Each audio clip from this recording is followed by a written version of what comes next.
तो चलिए बेटा हम स्टार्ट करते हैं। इस वीडियो में मैं आपको क्या करवाऊंगा, जैसे कि आपका चैप्टर 5 है जिसका नाम है अकाउंटिंग इक्वेशन। चैप्टर 5 है जिसका नाम है अकाउंटिंग इक्वेशन, ठीक है। इस वीडियो में मैं आपको इस चैप्टर का एक क्वेश्चन करवाऊंगा, ठीक है। तो बच्चा बोलता है ठीक है सर हम समझ गए, चैप्टर का नाम है अकाउंटिंग इक्वेशन और आप इस वीडियो में इस चैप्टर का एक क्वेश्चन करवाएंगे। इक्वेशन क्या है बेटा इस चैप्टर की accounting equation? Asset equal to capital plus liabilities. आपको याद होगा इसका इक्वेशन, ठीक है। अकाउंटिंग इक्वेशन क्या होता है? Asset equal to capital plus liabilities, okay. Asset आपको पता है ना क्या होता है बेटा?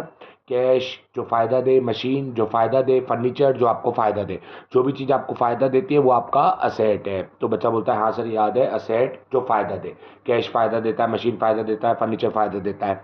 कैपिटल ओनर का पैसा जो उसने बिजनेस में इन्वेस्ट किया है, मालिक का पैसा जो उसने बिजनेस में इन्वेस्ट किया है, ठीक है। तो अगर नुकसान होगा तो मालिक का पैसा माइनस होगा, फायदा होगा बिजनेस में तो मालिक का पैसा प्लस हो जाएगा, ठीक है। तो बच्चा बोलता है हाँ सर, कैपिटल ओनर का पैसा जो उसने बिजनेस में इन्वेस्ट किया है, मालिक का पैसा जो उसने बिजनेस में इन्वेस्ट किया है, लगाया है बिजनेस में पैसा। और अगर नुकसान होगा तो मालिक का पैसा माइनस कर देंगे, फायदा होगा बिजनेस में तो मालिक का पैसा प्लस, ओनर का पैसा प्लस, ओके। लायबिलिटी बेटा कर्जा, बैंक लोन, बर्डन, याद है? लायबिलिटी कर्जा, bank loan, burden, bank loan, कर्जा, लायबिलिटी, बर्डन हो जाता है बेटा लायबिलिटी, बोझ, बर्डन, बैंक लोन, ओके।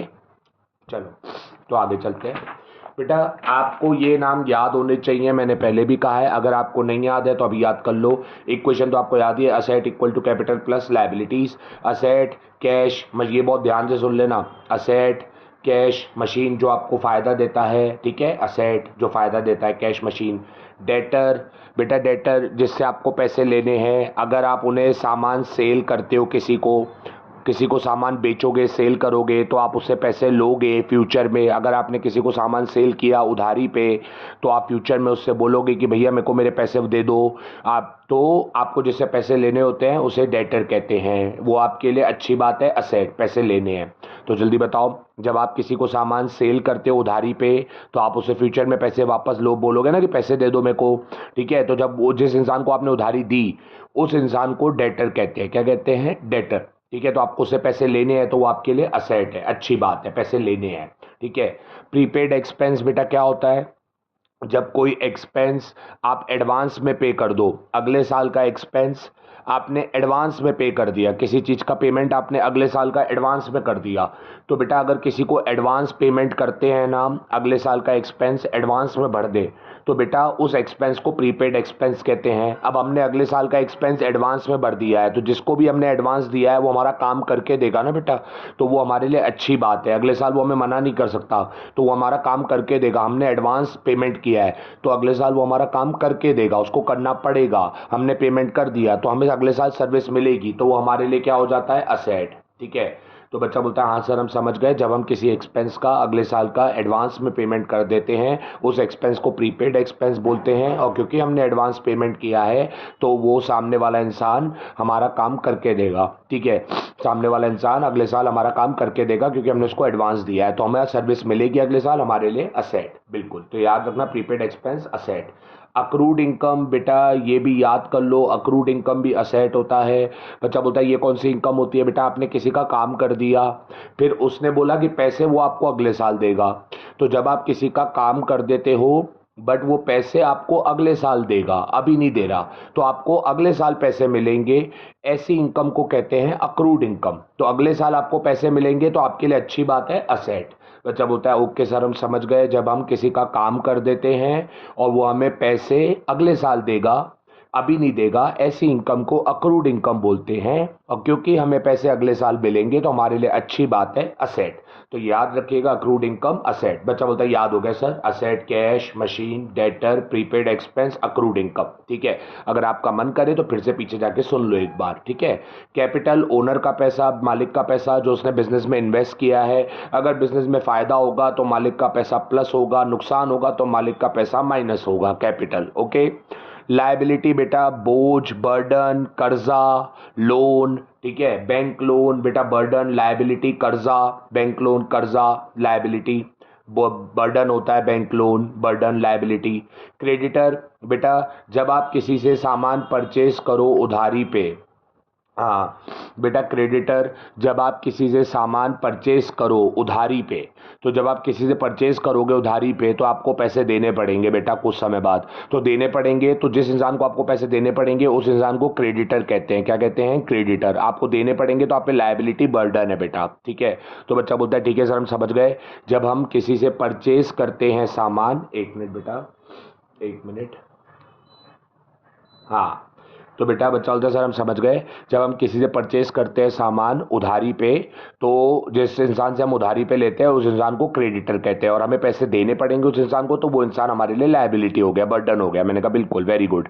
और आउटस्टैंडिंग एक्सपेंस बेटा कोई ऐसा एक्सपेंस जो, कौन होता है आउटस्टैंडिंग एक्सपेंस? कौन सा एक्सपेंस आउटस्टैंडिंग एक्सपेंस होता है? अगर कोई इस साल का एक्सपेंस आपने अभी तक पे नहीं करा बेटा, कोई एक्सपेंस इस साल का आपने अभी तक पे नहीं करा, आप अगले साल पे करोगे, तो ऐसे एक्सपेंस को कहते हैं आउटस्टैंडिंग एक्सपेंस। अगले साल आप पे करोगे तो आप पे लायबिलिटी बर्डन। ओके सर, ठीक है। अब बच्चा बोलता है अनअक्रूड इनकम कौन सी इनकम होती है बेटा? अनअक्रूड इनकम बेटा वो इनकम होती है जिसका आपको एडवांस मिल गया, आपने काम अगले साल करना है। अनअक्रूड इनकम ऐसी इनकम होती है जिसका आपको एडवांस मिल गया है, बट आपने काम अगले साल करोगे, अभी नहीं करोगे, तो आपको एडवांस मिल गया, आप काम अगले साल करोगे, ऐसी इनकम को अनअक्रूड इनकम कहते हैं। बच्चा बोलता है ये तो अच्छी बात है, हमें एडवांस मिल गया। बिल्कुल अच्छी बात है, एडवांस मिल गया, बट बेटा आप पे जिम्मेदारी है, बर्डन है कि आपको अगले साल उसका काम करना पड़ेगा, तो that is your burden, liability, कि आपको अगले साल उसका काम करना पड़ेगा, लायबिलिटी बर्डन। ओके सर, समझ गए? बच्चा बोलता है हाँ सर हम समझ गए। लायबिलिटी में bank loan, creditor, outstanding expense, unaccrued income. मैंने कहा बिल्कुल। असेट में cash, machine, debtor, prepaid expense, accrued income. समझ गए सर? और हमें याद हो गया सर कि जब हम सेल करते हैं उधारी पे तो हम पैसे लेंगे, ठीक है, और जिस इंसान से हमें पैसे लेने होते हैं, जिसको हमने माल दिया है उधारी पे सेल करके, उससे हम पैसे लेंगे, उस इंसान को जिससे हम पैसे लेने होते हैं उस इंसान को डेटर कहते हैं, और हमें पैसे लेने हैं तो उस इंसान वो हमारे लिए असेट है। अच्छी बात है, ठीक है। बच्चा बोलता है हाँ सर हम समझ गए कि जब हम सेल करते हैं उधारी पे, सामान बेचते हैं, तो हमें पैसे लेने होते हैं, जिसको हम उधारी देते हैं, जिससे हमें पैसे लेने होते हैं, जिसको हम उधारी पे सेल करते हैं, उस इंसान को डेटर कहते हैं, और पैसे लेने हैं तो अच्छी बात है, असेट, ठीक है। अब बेटा क्वेश्चन शुरू करते हैं, चलो ठीक है, आ जाओ क्वेश्चन शुरू करते हैं। हाँ बेटा मैंने आपके लिए फॉर्मेट बना के रखा हुआ है ऑलरेडी, तो आप जल्दी से आ जाओ, शुरू करते हैं, जल्दी खत्म हो जाएगा। बच्चा बोलता हाँ सर हमें फॉर्मेट याद है, serial number, transaction, asset equal to capital plus liabilities, equation for ऊपर अकाउंटिंग इक्वेशन हेडिंग। अब शुरू करो सर, कौन सा क्वेश्चन करवाएंगे बेटा? अपन एक क्वेश्चन करेंगे, ध्यान से देखना, हम कर रहे हैं क्वेश्चन 12 बेटा, ठीक है। ये TS ग्रेवाल बुक है, उसका क्वेश्चन है बेटा, ठीक है। आ जाओ क्वेश्चन 12 करते हैं, सब लोग रेडी हैं? चलिए शुरू करते हैं। अगर आप भी मेरे साथ करना चाहो तो वीडियो को पॉज करके फॉर्मेट बना लो बेटा पहले, ठीक है। वीडियो को पॉज करके फॉर्मेट बना लो बेटा, ठीक है, फॉर्मेट बना लो। हाँ अब अपन शुरू करते हैं, ठीक है। आ जाओ बेटा, ठीक है। क्वेश्चन 12 आ जाओ। Raghunath had the following transaction in an accounting year, ठीक है। रघुनाथ बेटा मालिक का नाम है, ठीक है। रघुनाथ ने बिजनेस में क्या क्या ट्रांजेक्शन, क्या क्या हुआ, सॉरी हम ना बेटा 12 नहीं करेंगे, हम ना 13 करेंगे, सॉरी, ठीक है, गलती हो गई बेटा, सॉरी माफ करना, ठीक है। चलो 13 करेंगे, चलो स्टार्ट करते हैं। 13 question, prepare an accounting equation. बच्चा बोलता है ठीक है, प्रिपेयर एन अकाउंटिंग इक्वेशन, ठीक है। तो क्वेश्चन आया है कि आपको प्रिपेयर एन अकाउंटिंग इक्वेशन करना है। तो बच्चा बोलता है ठीक है सर हम समझ गए, प्रिपेयर एन अकाउंटिंग इक्वेशन लिखाएगा तो हम ये फॉर्मेट बना देंगे। मैंने कहा बिल्कुल परफेक्ट। अब शुरू करते हैं।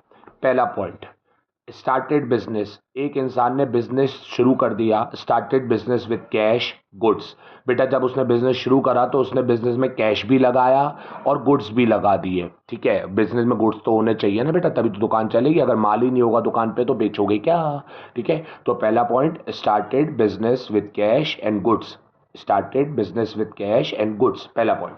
तो हम यहाँ पे लिखेंगे बेटा फर्स्ट, ठीक है, हम यहाँ पे फर्स्ट लिख देंगे और लिखेंगे स्टार्टेड बिजनेस, ठीक है, स्टार्टेड बिजनेस, ओके। ये भी राइटिंग थोड़ी खराब है बट मैंने लिखा है स्टार्टेड बिजनेस, ठीक है। और पॉइंट में लिखा था जब बिजनेस शुरू करा, स्टार्टेड बिजनेस, ये वाला क्वेश्चन, जब बिजनेस स्टार्ट करा तो मालिक ने बिजनेस में कैश लगाया और गुड्स लगाए। कैश लगाया 50,000, गुड्स लगाया 30,000, ठीक है। तो बच्चा बोलता है ठीक है सर। तो बेटा जब मालिक बिजनेस में कैश लगा रहा है तो एक असेट आएगा कैश, ठीक है। 50,000 लगा दिए उसने बिजनेस में, तो आ गए 50,000 बिजनेस में, कैश 50,000 आ गया बेटा, ठीक है। फिर उसने बिजनेस में और भी क्या गुड्स लगाए, तो स्टॉक आ गया बेटा बिजनेस में 30,000। बच्चा बोलता है ओके सर। तो बेटा आप बता दो, जब मालिक ने बिजनेस में कैश और गुड्स लगाए तो बिजनेस में कौन सा असेट आएगा, कैश आएगा, और गुड्स लगाया तो क्या आएगा बिजनेस में, स्टॉक आएगा। ये दो चीजें आ गई, ठीक है। और कुछ असेट नहीं। अब मालिक लगाता है तो उसे कैपिटल कहते हैं। जो चीज मालिक बिजनेस में इन्वेस्ट करे पैसा, उसे कैपिटल कहते हैं। तो इन टोटल मालिक ने 50,000 का कैश और 30,000 के गुड्स लगाए, तो इन टोटल मालिक ने 80,000 रुपए बिजनेस में इन्वेस्ट करे। 80,000 रुपए बिजनेस में इन्वेस्ट करे बेटा, ठीक है। तो कैपिटल, अब चेक करो 50 प्लस 30 80, उधर भी 80 इक्वल है। अपना पॉइंट इक्वेशन सही चल रहा है, परफेक्ट, ठीक है। अब करेंगे सेकंड पॉइंट, आ जाओ, ठीक है। सेकंड पॉइंट, चलो चलिए। तो सेकंड पॉइंट बेटा, ठीक है। सेकंड पॉइंट है purchase goods for cash 30,000। First point तो आ गया ना सबको, हाँ फर्स्ट पॉइंट तो आ गया ना सबको। बच्चा बोलता है हाँ सर फर्स्ट पॉइंट तो आ गया। चलो बताओ फर्स्ट पॉइंट में क्या था। फर्स्ट पॉइंट था started business with cash 50,000 and goods 30,000। Started business with cash 50,000 and goods 30,000, पहला पॉइंट ये था ना बेटा। तो आपने सबसे पहले यहाँ पे लिख दिया स्टार्टेड बिजनेस विद कैश, तो बिजनेस में असेट आएगा कैश 50,000 एंड गुड्स, तो बिजनेस में असेट आएगा स्टॉक, दुकान पे स्टॉक आएगा 30,000। और मालिक ने शुरू करा बिजनेस, ऑब्वियसली मालिक ही शुरू करता है बिजनेस को। तो जो मालिक ने बिजनेस में चीजें दे दी कैश और स्टॉक, उसे हम क्या कहते हैं, मालिक जो लगाता है उसे हम कैपिटल कहते हैं। तो उसने 50,000 का कैश 30,000 का स्टॉक, इन टोटल उसने 80,000 रुपए बिजनेस में इन्वेस्ट करे, कैपिटल। और दोनों तरफ इक्वल है, 50 प्लस 30 80, उधर भी 80। तो अपनी इक्वेशन सही चल रही है। अब अपन करेंगे सेकेंड पॉइंट, ठीक है। आइए ये रहा बेटा सेकेंड पॉइंट, सब लोग आ जाओ। चलो second point, purchase goods for cash 30,000 and on credit from Karan 20,000। बच्चा बोलता है हम समझ गए सर। इस सेकेंड पॉइंट में हमने परचेज करा है सामान 30,000 का फॉर कैश, सामान परचेज करा और पैसे दे दिए 30,000। और भी खरीदा है क्रेडिट, उधारी पे खरीदा है करण से 20,000 का उधारी पे खरीदा है, जिसके पैसे हम बाद में देंगे। बच्चा बोलता है हम समझ गए सर। हमने परचेज करा है सामान 30,000 का फॉर कैश, जिसके हमने पैसे दे दिए फॉर कैश, और करण से भी खरीदा है क्रेडिट पे 20,000 का सामान, जिसके पैसे हम उधारी पे क्रेडिट, जिसके पैसे हम बाद में देंगे, ठीक है। तो करते हैं सेकंड पॉइंट। बेटा जब सेकंड पॉइंट करोगे तो आप यहां लिख दोगे purchase cash, purchase goods, cash कैसे परचेज करेंगे, sorry, purchase goods, purchase goods, ठीक है। अब बेटा आप सोचो इस सिचुएशन में कि जब आप परचेज कर रहे हो 30,000 का सामान फॉर कैश, पैसे दे दिए, और 20,000 का करंट है उधारी पे, जिसके पैसे आप बाद में दोगे। इस सिचुएशन में कैश प्लस की माइनस। बच्चा बोलता है सर कैश माइनस। मैंने कहा माइनस क्यों? बोलता है सर हमने परचेज करा है 30,000 का सामान और उसके पैसे हमने कैश दे दिए, तो कैश माइनस हो गया। मैंने कहा बिल्कुल परफेक्ट, 30,000 कैश में माइनस, 30,000 कैश में माइनस। और उसके बाद ये बताइए स्टॉक क्या होगा इस सिचुएशन में। बच्चा होता है सर हम परचेज कर रहे हैं तो दुकान पे स्टॉक तो प्लस होगा। मैंने कहा ठीक है, 30,000 का आपने कैश पे खरीदा है सामान, पैसे दे दिए, 20,000 का आपने उधारी पे खरीदा है, तो कितना स्टॉक आएगा? 30,000 का सामान खरीद के पैसे दे दिए और 20,000 का उधारी पे खरीदा है, तो इन टोटल आपके पास दुकान पे 50,000 का स्टॉक आएगा, 50,000 का स्टॉक आएगा बेटा, ठीक है। और कोई नया सेट? बच्चा बोलता है नहीं नहीं सर कोई नया सेट नहीं आएगा, अभी तो हमने स्टॉक ही तो लिया है, वो हो गया स्टॉक पहले से लिखा हुआ है। तो और क्या? कैपिटल पे मालिक के नहीं सर, मालिक में तब फर्क पड़ता है जब फायदा या नुकसान होता है। फायदा होता तो मालिक का पैसा प्लस, नुकसान होता तो कैपिटल मालिक का पैसा माइनस। बट अभी तो हमने दुकान पे स्टॉक रखा है सर, ना फायदा हुआ है ना नुकसान हुआ है, कुछ भी नहीं। फिर कोई बेटा नई लायबिलिटी बर्डन आएगा? बच्चा बोलता है हाँ सर 20,000 का करंट से उधारी पे लिया है, पैसे देने पड़ेंगे, तो जिस इंसान से हम उधारी पे लेते हैं उस इंसान को क्रेडिटर कहते हैं। मैंने कहा अच्छा, तो हम पे बर्डन आ जाएगा, 20,000 का उधारी पे लिया है तो 20,000 का बर्डन आ जाएगा, ठीक है, 20,000 का बर्डन आ जाएगा, ठीक है। बर्डन बढ़ जाएगा क्योंकि अपन ने उधारी ली है तो लायबिलिटी बढ़ जाएगी, अपन पे बर्डन बढ़ जाएगा। अब चेक करते हैं दोनों तरफ बराबर है कि नहीं। 50 माइनस 30 50 माइनस 30 20 होता है, हाँ 20,000। 50,000 माइनस 30,000, 50,000 माइनस 30,000, 20,000। और प्लस का कि माइनस का बेटा, 30,000 बढ़ाएगी 50,000, 50,000 तो प्लस का 20,000 और उधर भी प्लस का 20,000, दोनों तरफ इक्वल है। हमारा क्वेश्चन परफेक्ट चल रहा है। बच्चा बोलते हैं चलो थर्ड पॉइंट पे। बेटा नहीं, 2 पॉइंट के बाद आपको टोटल करना पड़ता है, ठीक है। तो आप करेंगे new equation, new equation. 2 point के बाद टोटल करना पड़ता है, न्यू इक्वेशन। तो 50,000 माइनस 30,000, कैश कितना बचा 20,000, 30,000 प्लस 50,000, स्टॉक कितना हो गया 80,000, ठीक है। और 80,000 प्लस 0 मालिक का पैसा 80,000 कैपिटल, और 20,000 क्रेडिटर जिसे हमें पैसे देने हैं, ठीक है। तो बिल्कुल परफेक्ट, अब हो गया टोटल। अब बेटा थर्ड पॉइंट, ठीक है, थर्ड पॉइंट, चलिए थर्ड पॉइंट करते हैं, चलिए जल्दी से। थर्ड पॉइंट बेटा आ जाइए, पढ़िए। गुड्स, दुकान का स्टॉक, कॉस्टिंग मतलब हमारे लिए वो 40,000 का है, हमने सोल्ड करा 55,000 में, ठीक है। बच्चा बोलता है गुड्स, दुकान का स्टॉक, कॉस्टिंग मतलब हमारे लिए वो 40,000 का है, हमने सेल करा 55,000 में। 40,000, 40,000 का सामान हमारी दुकान का, 40,000 का स्टॉक हमारी गुड्स हमारी दुकान का, हमने 55,000 में सेल कर दिया। और नाम नहीं दिया किसको बेचा है, किसको सेल किया है, तो हमने कैश पे बेचा होगा। कैसे बेचा होगा, कैश पे, ठीक है। तो बच्चा हम समझ गए, 40,000 के गुड्स दुकान के, 40,000 के गुड्स दुकान के हमने 55,000 में सेल कर दिए, सोल्ड कर दिए, ठीक है। नाम नहीं दिया तो कैश पे बेचा होगा। तो चलिए थर्ड पॉइंट यहाँ पे लिख देते हैं, गुड्स सोल्ड, ठीक है। अब बेटा अगर आपको लगे तो आप पहले वीडियो को रोक दो और 2 पॉइंट ऊपर के पहले कर लो, ठीक है। और दिक्कत आए तो आप वीडियो को पीछे ले जाके भी देख लो, ठीक है। पहले आप वीडियो को रोक के अब 2 पॉइंट पहले कर लो, ठीक है। तो गुड्स सोल्ड, बच्चा बोलता है हाँ सर, 40,000 का सामान 55,000 में बेचा है। 40,000 का सामान 55,000 में हमने बेचा है, 15,000 हमने कमा लिए। मैंने कहा वेरी गुड, बहुत बहुत बधाई हो। अब बताओ इस सिचुएशन में कैश प्लस की माइनस। बच्चा बोलता है सर थर्ड पॉइंट में नाम नहीं दिया किसको सामान बेचा है तो हम कैश मानेंगे, नाम नहीं दिया किसको बेचा है तो हम कैश मानेंगे। मैंने कहा बिल्कुल कैश मान लो। अब बताओ जब आप सामान सेल कर रहे हो तो इस सिचुएशन में कैश प्लस की माइनस। बच्चा बोलता है सर सामान बेचेंगे तो पैसा लेंगे। मैंने कहा वेरी गुड, पैसा लोगे तो प्लस कैश की माइनस कैश। बच्चा बोलता है सर प्लस कैश, ठीक है, ओके प्लस कैश। अब ये बताओ बेटा कौन सी वैल्यू, 40,000 की 55,000। बच्चा बोलता है सर कॉस्टिंग हमारे लिए 40,000 की थी, मतलब हमारे लिए वो सामान 40,000 का था, बट हमने बेचा 55,000 में है तो हमें 55,000 मिलेगा। तो मैंने कहा ठीक है, अगर तुम्हें 55,000 मिलेगा, तुमने सामान बेचा है तो कैश 55,000 प्लस, ठीक है, कैश 55,000 प्लस। अब इस सिचुएशन में स्टॉक प्लस माइनस की फर्क ही नहीं पड़ेगा बेटा। बच्चा बोलता है सर हमने सामान बेचा तो दुकान का स्टॉक माइनस कौन सी वैल्यू बेटा। बच्चा बोलता है सर दो वैल्यू है, एक 40,000 एक 55,000। बेटा कॉस्टिंग मतलब आपके लिए 40,000 का था, आपने सेल 55,000 में करा, तो आपके लिए 40,000 का था ना, तो आपकी दुकान का स्टॉक 40,000 का चले जाएगा माइनस, ठीक है। और बच्चा बोलता है सर कोई नया सेट आएगा, नहीं नहीं, अपन ने कोई ऐसा, अपन ने पैसे ले लिए, कोई नया सेट आएगा नहीं, ठीक है। अब बताओ कैपिटल, बेटा मालिक का पैसा, फायदा होता है तो मालिक का पैसा प्लस, नुकसान होता है तो मालिक का पैसा माइनस। बच्चा बोलता है सर फायदा है कि नुकसान। बेटा 40,000 का सामान 55,000 में बेचेगा तो 15,000 कमा लेगा ना, 15,000 कमा लेगा, तो मालिक का पैसा, मालिक के लिए फायदा है, और प्लस है तो मालिक के लिए फायदा है तो प्लस करो। 15,000 कमाओगे बेटा तो प्लस कर दो बेटा।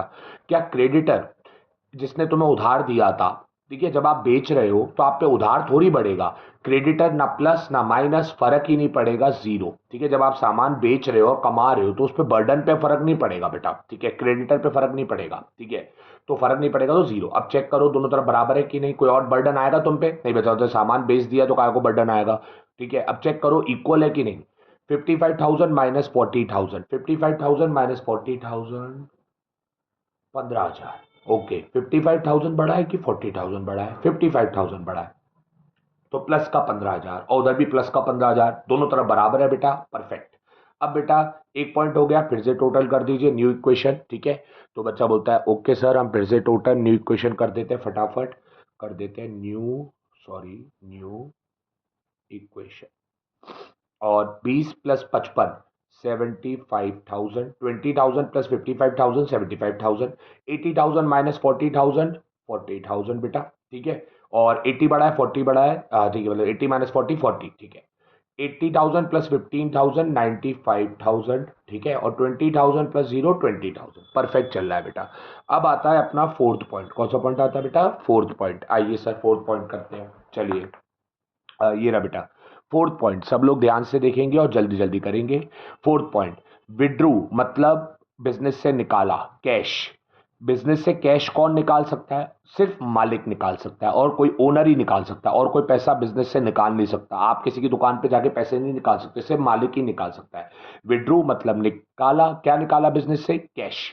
कौन निकालेगा? मालिक। उसको जरूरत थी पर्सनल यूज, उसने 10,000 बिजनेस से निकाल दिए, ठीक है। तो withdrew cash for personal use, मालिक ने बिजनेस से 10,000 निकाल दिए, फोर्थ पॉइंट। तो बच्चा बोलता है ठीक है सर करिए फटाफट, चलिए। तो अपन लिख देंगे विड्रू कैश, विड्रू कैश, ठीक है, विड्रू कैश। तो बच्चा बोलता है सर करिए। तो बेटा जब मालिक बिजनेस से कैश निकालेगा, इस सिचुएशन में कैश प्लस माइनस की फर्क ही नहीं पड़ेगा, जीरो। जब मालिक बिजनेस से कैश निकालेगा तो बिजनेस का कैश माइनस 10,000, बिजनेस का कैश माइनस हो गया। उसने निकाला 10,000 तो बिजनेस का कैश 10,000 माइनस हो गया। बेटा जब मालिक बिजनेस से कैश निकालेगा तो स्टॉक दुकान का प्लस माइनस की फर्क ही नहीं पड़ेगा। अच्छा बोलता है सर कैश निकालेगा तो दुकान के स्टॉक पे थोड़ी फर्क पड़ेगा। मैंने कहा सही बात है, जीरो।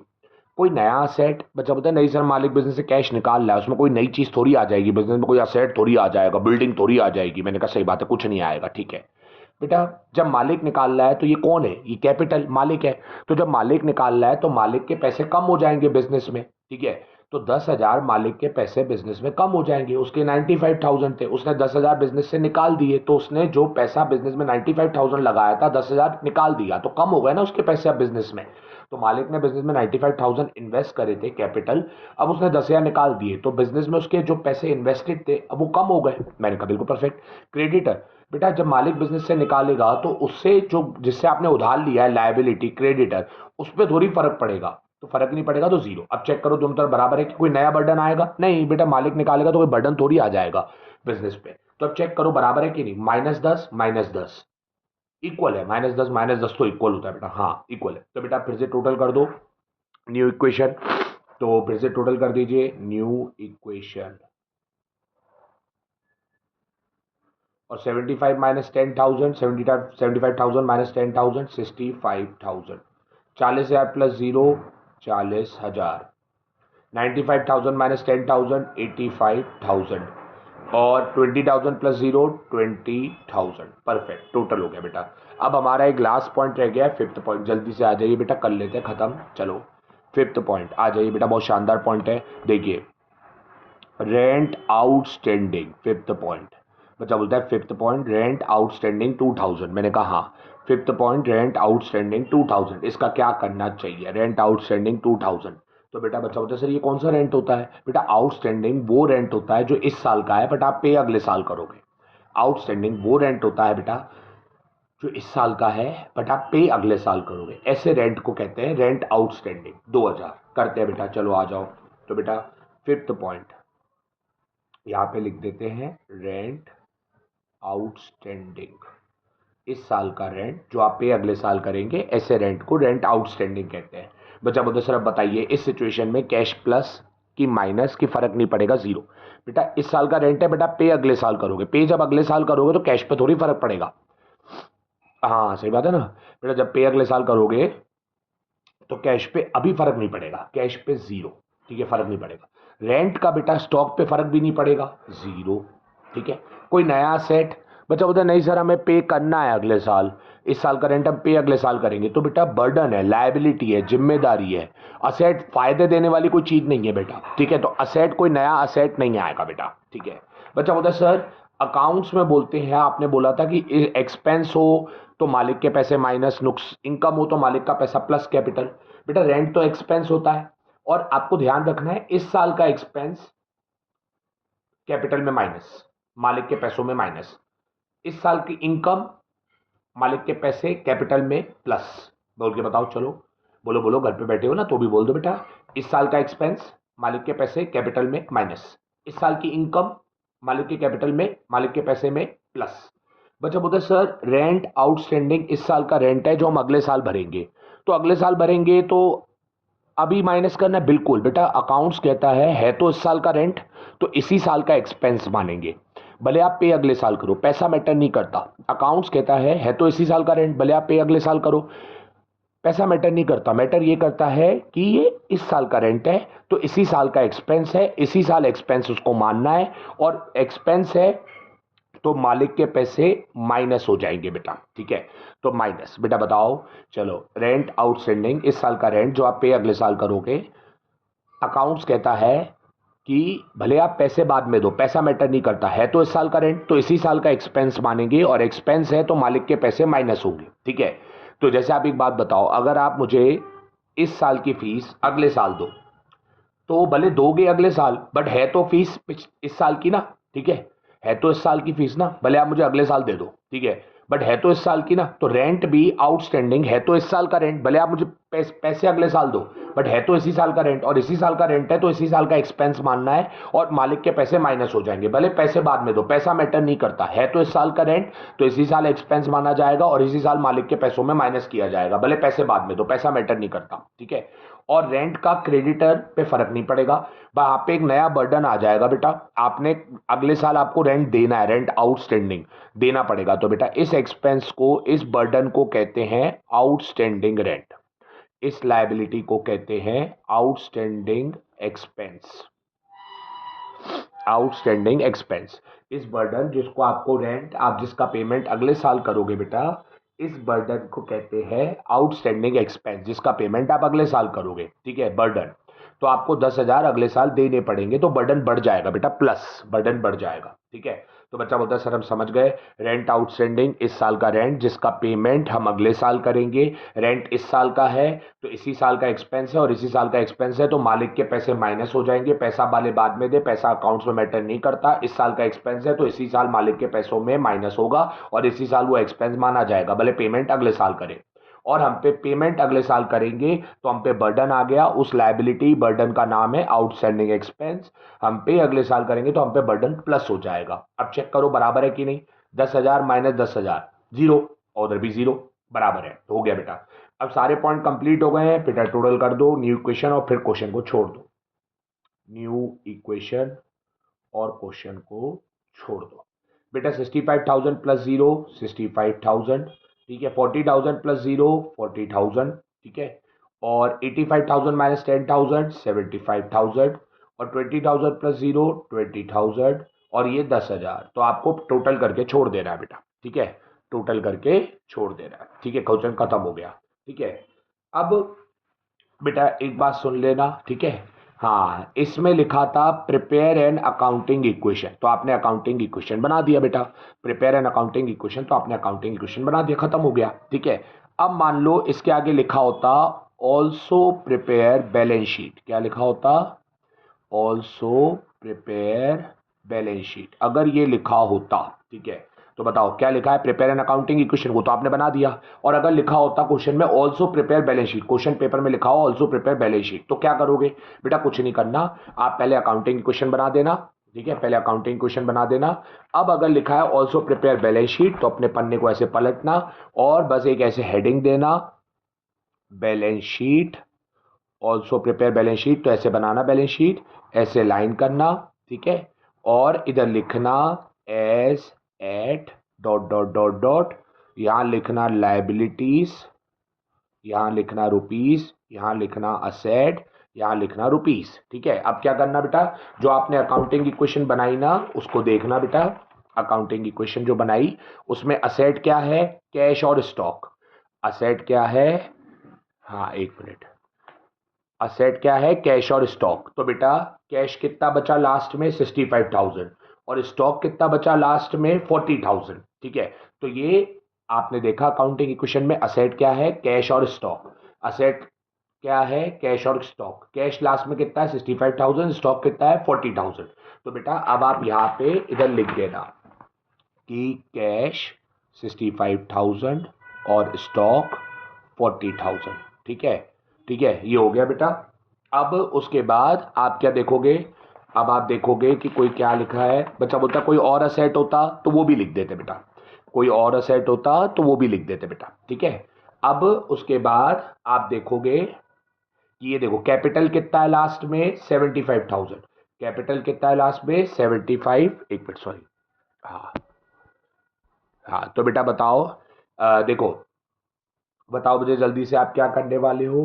बच्चा बोलते हैं सर हम समझ गए कि अगर लिखा होगा प्रिपेयर एन अकाउंटिंग इक्वेशन तो हम अकाउंटिंग इक्वेशन ऐसे बना देंगे, ठीक है। उसके बाद अगर लिखा होगा ऑल्सो प्रिपेयर बैलेंस शीट तो हम क्या करेंगे, हम ऐसे एक फॉर्मेट बनाएंगे, लिखेंगे balance sheet asset liabilities rupees asset rupees. फिर ये असेट की वैल्यू कहाँ से मिलेगी बेटा, जो आपने अकाउंटिंग इक्वेशन बनाई ना उसमें आप देखोगे असेट कैश और स्टॉक, तो कैश की लास्ट वैल्यू थी 65,000, स्टॉक की लास्ट वैल्यू थी 40,000। ये दोनों असेट आप इधर 65,000 40,000 इधर आप बैलेंस शीट में लिख दोगे, कैश 65,000 स्टॉक 40,000 लिख दोगे, ठीक है। और फिर आप देखोगे कि कैपिटल कितना है बेटा 75,000 लास्ट में, क्रेडिटर कितना है बेटा 20,000 और आउटस्टैंडिंग एक्सपेंस कितना है 10,000। ये भी आप बैलेंस शीट में लिख दोगे, कैपिटल कितना है बोलो 75,000, क्रेडिटर कितना है 20,000 और आउटस्टैंडिंग एक्सपेंस कितना है 10,000। तो ये तीनों वैल्यू आप इधर लिख दोगे किस साइड, लायबिलिटी साइड, कैपिटल 75,000, ठीक है, क्रेडिटर 20,000 और आउटस्टैंडिंग एक्सपेंस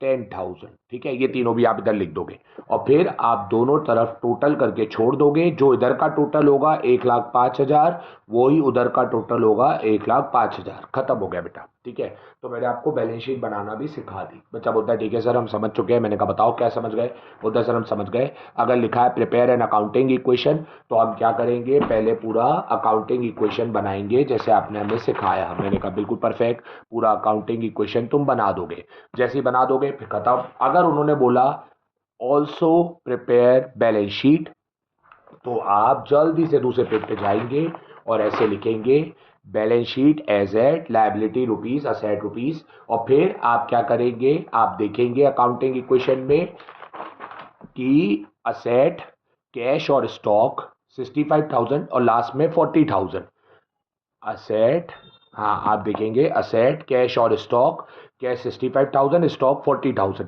ये वैल्यू आप यहाँ पे रख दोगे, असेट कैश और स्टॉक 65,000 40,000 रख दोगे बेटा, ठीक है। और फिर आप देखोगे कि इधर कैपिटल आपका है 75,000 और क्रेडिटर आपका है 20,000 और आउटस्टैंडिंग एक्सपेंस है 10,000, कैपिटल 75,000 क्रेडिटर 20,000 आउटस्टैंडिंग एक्सपेंस 10,000। ये भी आप तीनों चीजें आप इधर रख दोगे, कैपिटल 75,000 क्रेडिटर 20,000 आउटस्टैंडिंग एक्सपेंस 10,000, फिर दोनों साइड का टोटल कर दोगे और दोनों साइड का सेम होगा, खत्म। अब आप ये क्वेश्चन आराम से वीडियो देख देख के करते चलो।